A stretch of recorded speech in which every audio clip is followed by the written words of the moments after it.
In this video, I'm going to talk about one of the main reasons that people struggle with improvisation, and it's all due to how you end your lines. Once you apply the concepts that we talk about in this video, you'll be able to take lines that sound kind of like this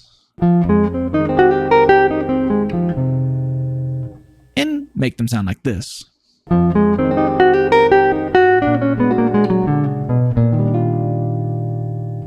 So of course, improvisation has a lot of things that go into it in order to make someone sound good, but oftentimes I hear people with good ideas fall short because of their inability to end or close their lines. The ending of a line is oftentimes more important than the actual line itself. For example, take this line.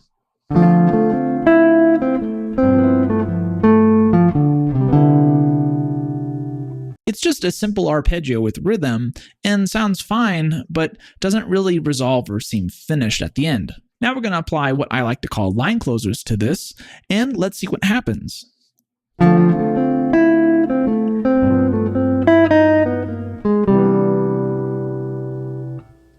Instantly better, and we get a feeling of resolution.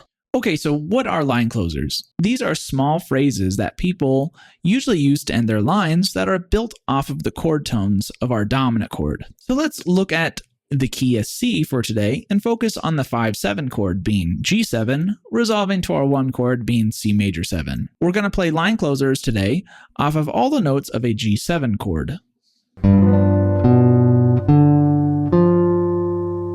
And these notes will lead us to our 1 chord. If we start on the root, we'll get this.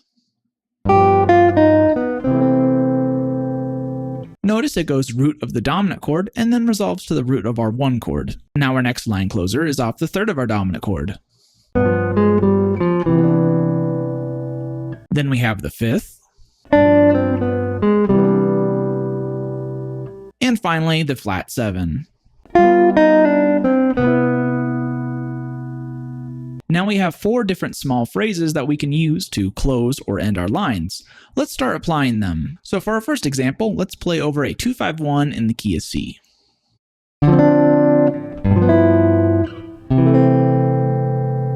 So what we're going to do next is take this phrase by Charlie Parker and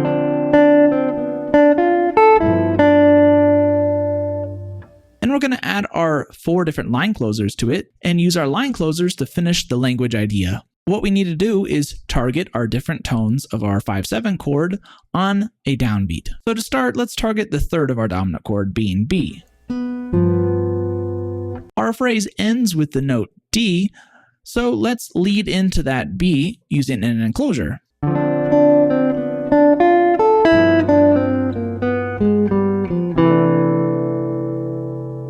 Sounds great. Now let's use the same process and target our flat 7 chord after our line.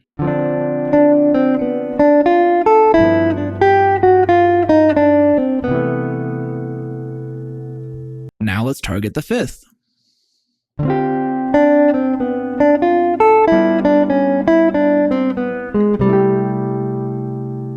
And finally, let's target the root.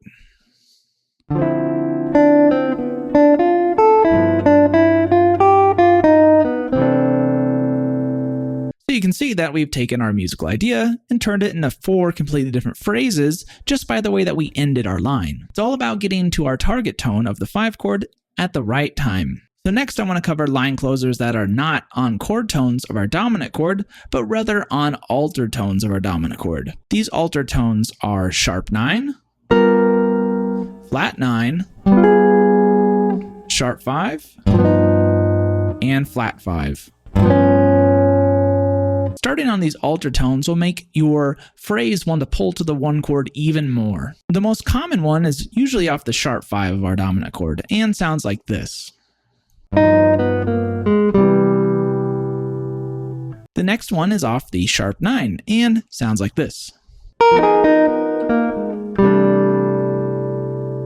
Then of course we have the flat 9, which sounds like this.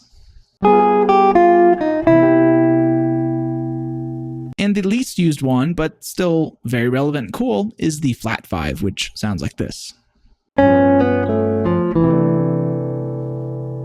So let's take our line from before, and now instead of adding line closers built off the normal chord tones of our G7 chord, we're going to add it off of the altered tones of our G7 chord to create lines that sound like this.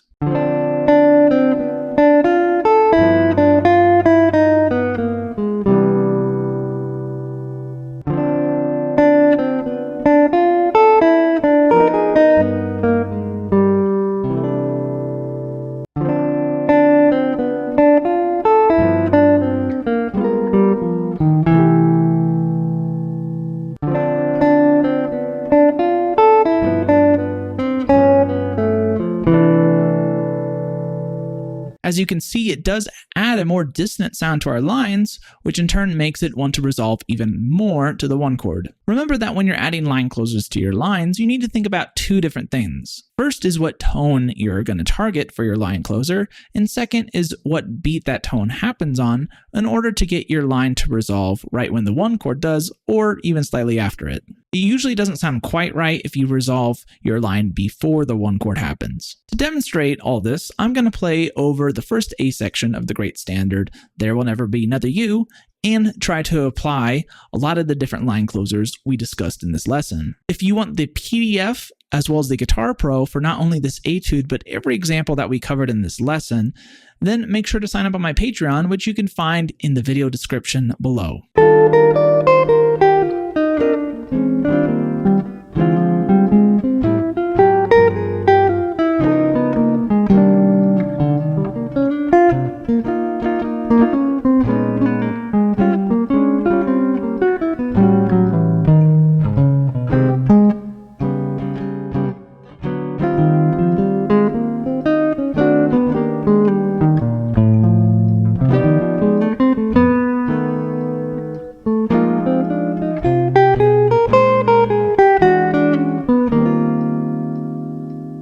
Alright, thank you so much for watching this video about how to end your lines. If you'd like more videos about this, covering little aspects of improvisation that are very helpful, make sure to let me know in the comment section below. Also, I want to give a huge shout out to all my Patreons. Thank you everybody so much. You help this channel out a lot and keep it going. And as always, thanks for watching, and remember to always keep swinging.